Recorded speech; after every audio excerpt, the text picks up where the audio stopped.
alien baron gave his paralyzed daughter to a human as a joke. He unlocked her true potential. The Grand Hall of Baron. Zyrak was filled with light and laughter. Alien nobles from many systems stood in circles, their voices sharp with pride. Tonight was meant to be entertainment, and the entertainment was human. The human stood alone in the center of the hall. He was tall by human standards, but small compared to the aliens around him. His hands were calm, his back straight, his face quiet. He had learned long ago that showing fear only pleased people like these.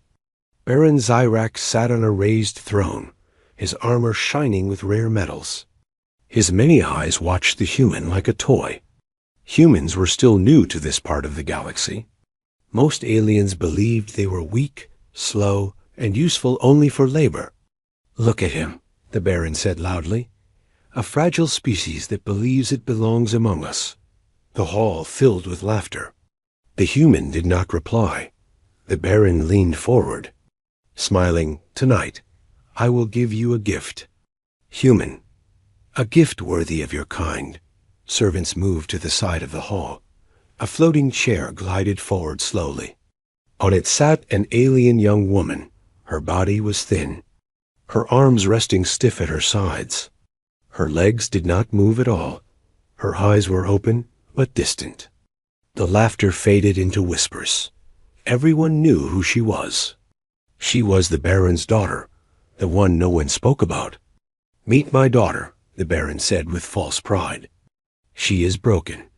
Her body does not respond. She is useless to my house." The human finally looked up. His eyes moved from the Baron to the girl. He did not stare with disgust. He did not laugh. "As a joke," the Baron continued, "I give her to you. Take her. Care for her. That should suit a human."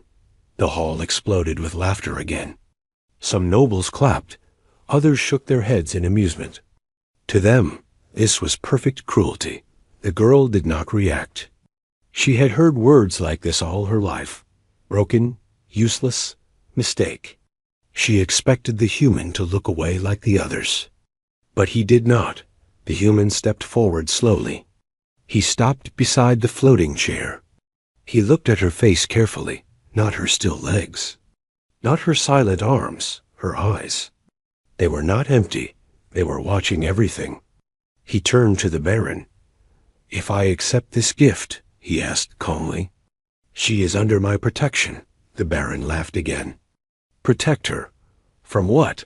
Reality?" The human nodded once. "I accept." More laughter followed.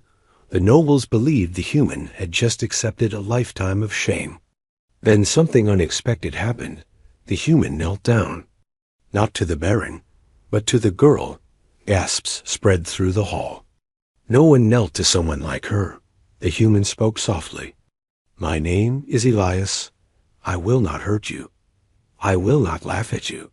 The girl's eyes moved slightly, just enough to notice. "I do not know why they call you broken," Elias continued. "But I know this. Broken things do not look at the world like you do." The Baron frowned. "Enough," he said. "Take her and leave. This joke has run its course." Servants moved forward to escort them. Elias stood and placed his hand gently on the side of the chair. Not controlling, not rough. As they were led away, whispers followed. Some nobles felt uneasy. They could not explain why. The girl felt something strange, not hope. She had learned not to believe in that, but curiosity. No one had spoken to her like that before. As the doors closed behind them, the Baron leaned back. Satisfied, a human humiliated, a useless daughter gone. He did not notice the way the girl's fingers twitched. Just a little, and he did not see the look on the human's face. Because it was not the face of a broken man. It was the face of someone who had just found something valuable. And to everyone listening to this story, if you enjoy deep human strength, quiet courage, and stories where kindness changes fate, you are warmly invited to subscribe to this channel and stay with us for the journey ahead. Because what began as a joke meant to destroy a man, was the first step toward revealing a power the galaxy had tried to bury. The room they were given was small and quiet, far from the golden halls of the Baron, far from the laughter that still echoed in Elias's mind.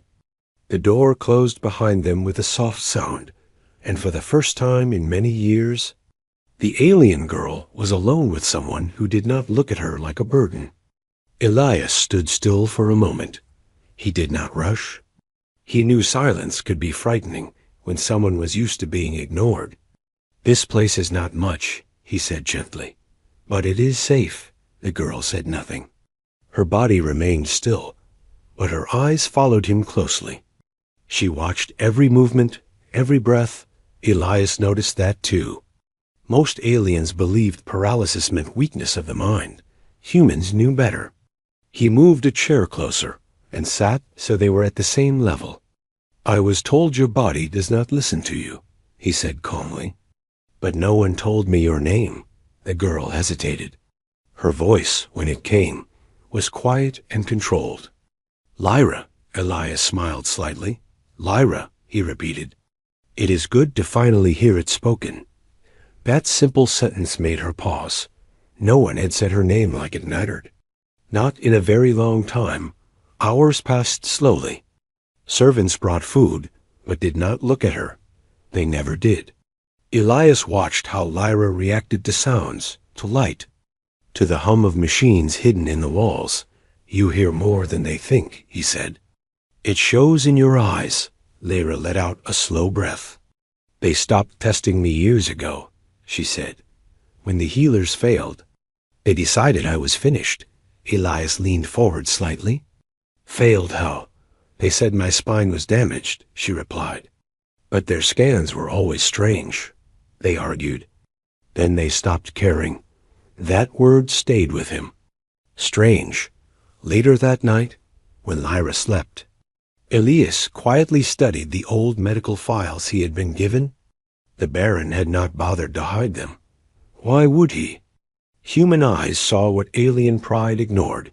The data did not match the diagnosis. Signals were blocked, not destroyed, suppressed. Elias felt a chill. The next day, he asked permission to access basic tools, not advanced alien tech.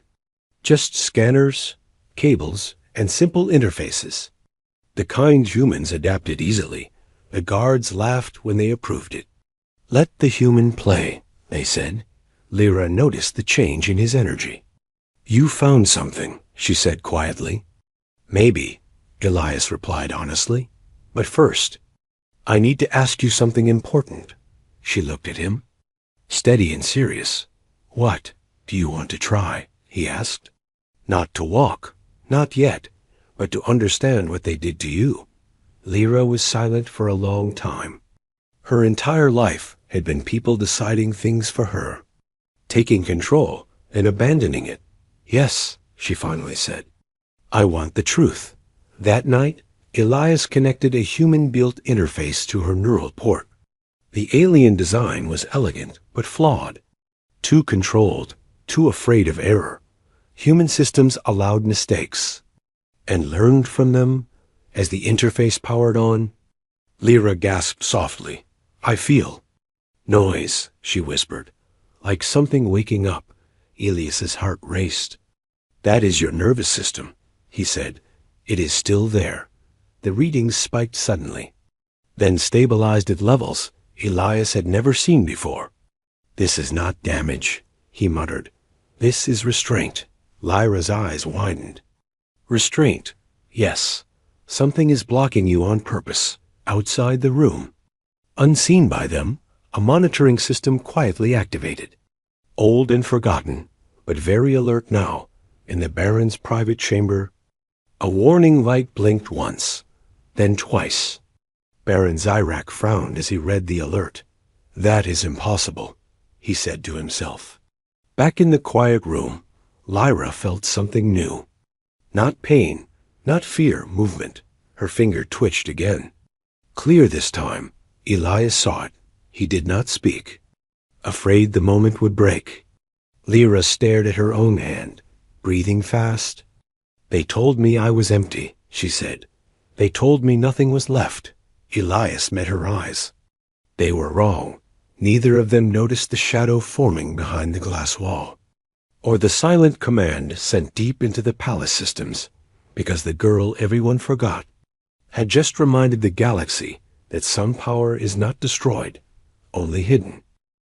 The next morning arrived quietly, too quietly for a palace that thrived on noise and pride. Elias was already awake. He had not slept much. His mind kept returning to the data, to the blocked signals, to the way Lyra's finger had moved. Lyra noticed his tired eyes when he entered the room. "You did not rest," she said softly. "I could not," Elias replied. "Because what I saw should not exist." He began setting up his tools again. Simple human devices mixed carefully with alien systems. Cables that looked crude compared to alien tech. Yet flexible, adaptable. Lyra watched closely. "You are not afraid," she said. "Everyone else was." Elias paused, then shook his head slightly. "I am afraid," he said honestly. "But humans learn to walk with fear, not run from it." That answer stayed with her. As the hours passed, Elias ran slow tests, very slow. Each signal was sent gently, like knocking on a door that had been locked for years.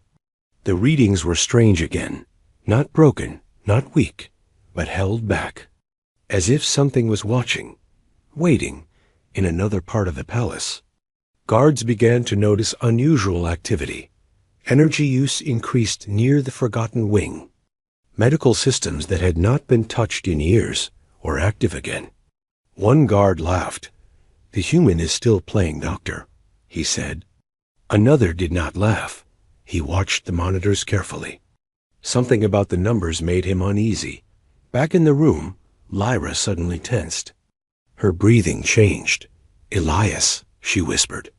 "I feel pressure." He moved closer at once. "Pain?" he asked. "No," she said. "Like something pushing back." Elias checked the interface. "Something is resisting," he said quietly. "Not your body, the system inside you," Lyra swallowed. "They always said my body betrayed me." "This time," Elias replied, "it is not your body." He adjusted the signal, lowered its strength, changed its pattern, using trial and error. The human way. The pressure eased. Lyra relaxed slowly. Then it happened again. Her finger moved. This time not a twitch, but a slow, clear bend. Elias froze, his heart pounding. "Lyra," he said carefully. "Did you do that?" "Yes," she answered, her voice shaking. "I told it to move." Silence filled the room, heavy and powerful, far above them. A hidden system recorded the change. Classified alerts awakened. Codes written generations ago came online in the Baron's council chamber. A noble stepped forward. "My Baron," he said nervously. "The girl's systems are responding."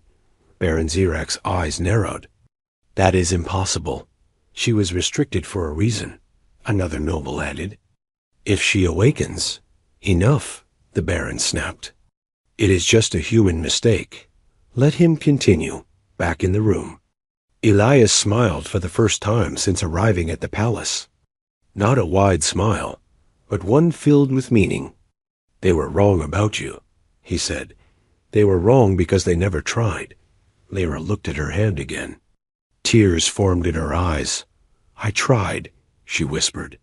"For years. They stopped you," Elias replied firmly. "But they failed."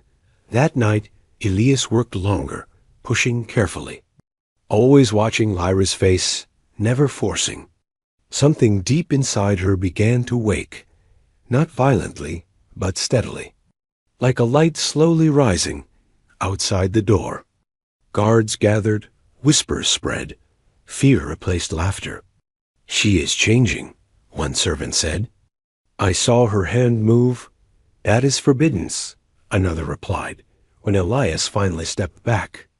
Exhausted, Lyra spoke again, her voice stronger than before. "Why are you doing this?" she asked. "You gain nothing," Elias met her gaze. Humans survived by seeing value where others did not, he said. You are not a joke. You are not broken. You are someone they were afraid of. Lyra felt something rise in her chest. Not hope, something sharper, something powerful. As the lights dimmed for night cycle, the palace systems continued watching silently. Because the human who refused to give up had taken another step, and the power the galaxy tried to bury was beginning to push back. The palace entered its rest cycle. Lights dimmed across the long corridors. But in the forgotten wing, nothing truly slept. Elias stood over the glowing interface, his eyes fixed on the flowing data. What he was seeing made his chest feel tight. The numbers were not just unusual. They were impossible by alien standards. Lyra watched him carefully. You are afraid again, she said quietly. Yes, Elias admitted, but this time, not for you. He brought the display closer so she could see. I need you to listen, he said. What I am about to say may change how you see yourself forever. Lyra nodded slowly. I am listening. Elias took a breath. Your nervous system is not damaged, he said. It is layered, blocked behind multiple control seals. Lyra's eyes widened slightly. Seals, yes, artificial limits. They were placed there deliberately. The room felt colder.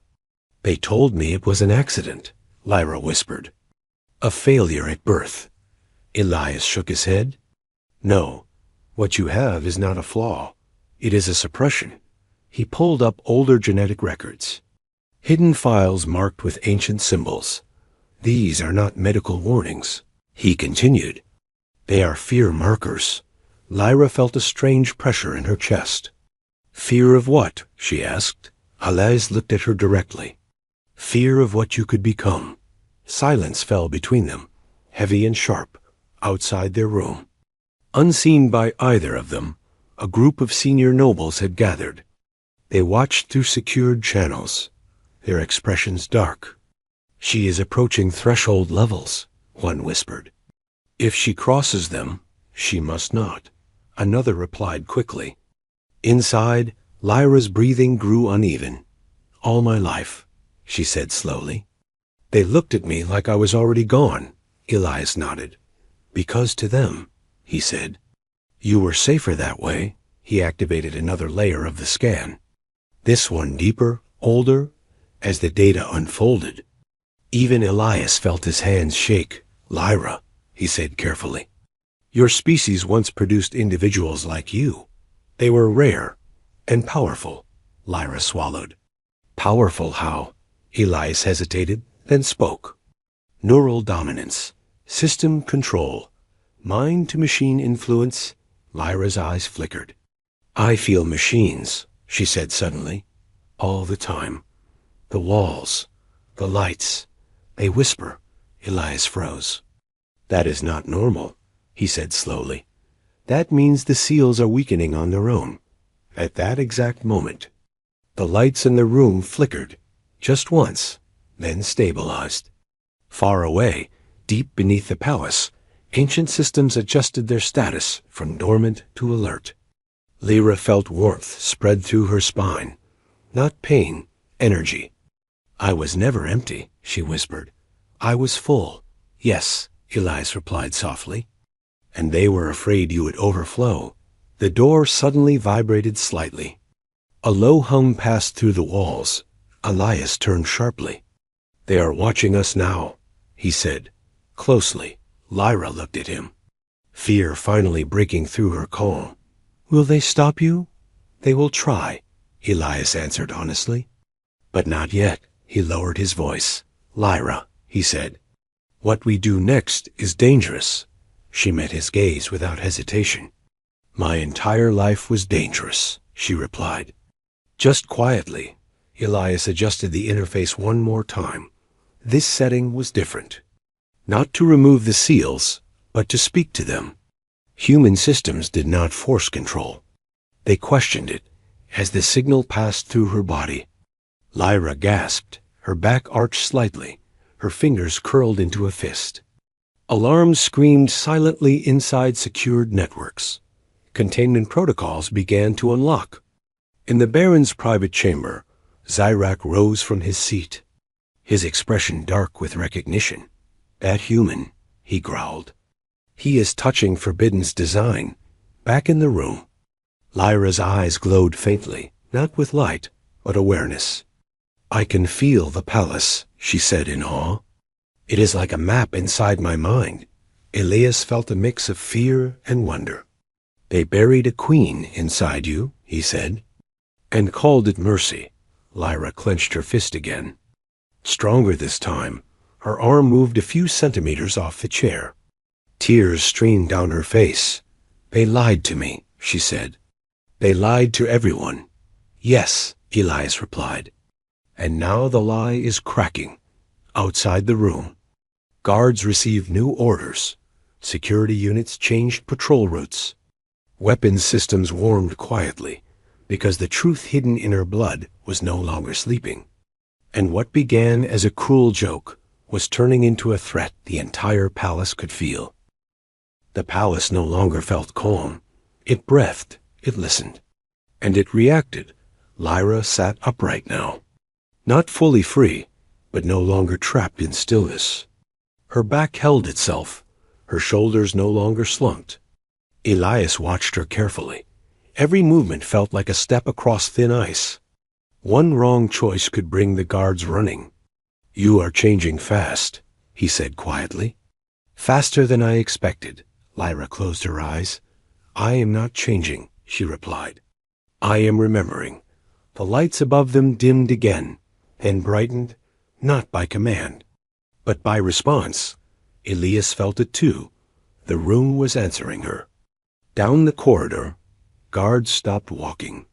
One of them touched his helmet. "Did you feel that?" he asked. "Yes," another replied.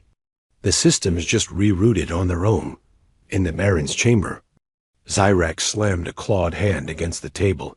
"This has gone too far," he growled. "She was sealed for a reason." A noble shifted nervously. "My Baron," he said, "the human has not broken any written law." Zyrak turned slowly, his eyes cold. "Then I will write a new one." Back in the forgotten wing, Lyra opened her eyes. They were sharper now, focused, aware. "I can feel fear," she said softly. "Not mine. Theirs," Elias nodded. "They are noticing." At that moment, the door slid open. 2 guards stepped inside, weapons lowered but ready. "The Baron requests the girl," one said. Immediately, Lyra stiffened. Elias stepped forward without thinking. "She stays," he said calmly. The guards hesitated. No human had ever spoken like that to them. "She belongs to the Baron," the guard replied. Lyra spoke then, her voice steady and clear. "I belong to myself." The lights flickered hard this time. A low vibration rolled through the floor. The guards staggered slightly. "What is happening?" one whispered. Elias did not answer. He was watching Lyra. Her hands moved slowly but surely, not forced, not shaking. She placed them on the arms of the chair. "I was never broken," she said, louder now. "I was hidden." Alarms rang silently across secured channels. Defense systems changed status without permission. The guards backed away, fear replacing duty. "We need to report this," one said. They turned and left quickly, the door sealing behind them. Lyra exhaled, her body trembling. "That took effort," she admitted. Elias moved closer. "You just touched the palace systems," he said. "They felt you." Her eyes widened. "So this is why," she whispered. "This is why they sealed me." "Yes," Elias replied. "They were not protecting you. They were protecting themselves elsewhere." Nobles argued loudly. "She is destabilizing core systems," one shouted. "If she reaches full control," Zyrak raised a hand, silencing them. "I will take her back," he said coldly. "And the human, he will be dealt with." Security units began to move. Heavy footsteps echoed toward the forgotten wing. Lyra felt it before Elias heard it. "They are coming," she said. "In numbers?" Elias checked the interface quickly. "We do not have time," he said. "Can you stand?" Lyra focused. Her legs shook. Pain flashed through her spine. But then, something answered her call. The chair lowered slowly, unneeded now. Her feet touched the floor. Elias held his breath. Lyra pushed down with her hands, her knees locked. And she stood, not perfectly, not gracefully, but on her own. Tears filled her eyes. "I am standing," she whispered. The palace trembled, just slightly, like a giant realizing it was awake. Elias smiled, pride and fear mixing in his chest. "That joke," he said softly. "It stopped being funny the moment they underestimated you." The sound of armored doors unlocking echoed nearby, heavy units closing in. Lyra looked at Elias, calm settling over her. "They are afraid now," she said, "and fear makes them careless." She took a step forward, then another, somewhere deep in the palace. Control systems hesitated, not broken, not seized, but waiting for her choice, because the joke meant to humiliate a human. Had just taught an empire something terrifying, that what they buried was not weak, it was patient. The corridor outside shook as heavy security units moved closer. Each step echoed like a warning, metal against metal, authority against something it did not understand. Lyra stood beside Elias, her legs still weak, but no longer silent. "I can feel them," she said calmly. "Their armor, their weapons, their fear." Elias glanced at the door. "We cannot fight them," he said. "At least not the way they expect." Lyra closed her eyes. "Then we will not," she replied. The lights in the corridor dimmed suddenly, not off, just enough to confuse sensors. Outside, a squad leader raised his weapon. "Systems are lagging," he reported. "Control is slow." Inside the room, Lyra lifted her hand slowly, her fingers spread. The air seemed to tighten. Elias felt it, like pressure before a storm. "I am not taking control," Lyra whispered. "I am asking." The door locks clicked, then stopped, then unlocked again. The security units froze. Weapons powered down on their own. "What is happening?" one guard shouted. The palace systems responded quietly, obeying not force, but recognition. Lyra opened her eyes. "I was built into this place," she said. "My mind fits it." Elias stared at her in awe. "They made you a living key," he said, "and then feared the door you could open." Alarms finally sounded aloud. Not silent now, not hidden. Red lights washed through the corridors. Nobles shouted orders that no longer traveled. In the Baron's chamber, Zyrak roared in rage. "She is overriding legacy systems." "She should not be able to," a technician answered in panic. "She is not overriding. She is accepted." The Baron's laughter was gone, replaced by something raw and ugly. Back in the corridor, the guards lowered their weapons slowly. Some dropped them, not in surrender, in relief. Lyra took another step forward, then another, each movement smoother than the last. Pain was still there, but it no longer ruled her. "I can protect you," she said to Elias. "But I need your choice." "My choice?" he asked. "If I push further," Lyra said, "they will call me a threat. They will try to erase me." Elias did not hesitate. "Humans protect those who were never given a choice," he said. "I stand with you." That was enough. The palace changed, security grids rebalanced, defense systems disengaged. Communication lines opened across the estate. A message pulsed outward. Not violent, not loud, clear, in the central hall. Nobles froze as the broadcast activated. Lyra's image appeared above them, standing, unbroken. "You sealed me because you feared me," her voice echoed. "You called it mercy. It was control. Gasps filled the hall. I do not seek revenge, she continued, but I will not return to silence. Baron Zyrak watched in horror as systems he once ruled no longer answered him. This is impossible, he whispered. In the forgotten wing, Lyra lowered her hands slowly. The strain showed on her face now. Elias supported her at once. You did it, he said softly. No, she replied. We did. Far beyond the palace walls, signals escaped into the wider network. Old codes waking. Ancient watchers noticing. Because the power they tried to bury was no longer hidden. And the galaxy had just felt the first quiet movement of something it had long feared. The grand hall was silent, not the calm silence of respect, but the heavy silence of fear. Alien nobles stood frozen beneath the glowing projection of Lyra, her image steady, her posture calm, standing without chains for the first time in her life. Baron Zyrak remained seated on his throne, but the power he once carried was gone. His hands trembled as he tried to access command systems. None answered. You were mine, he said, his voice low and shaking.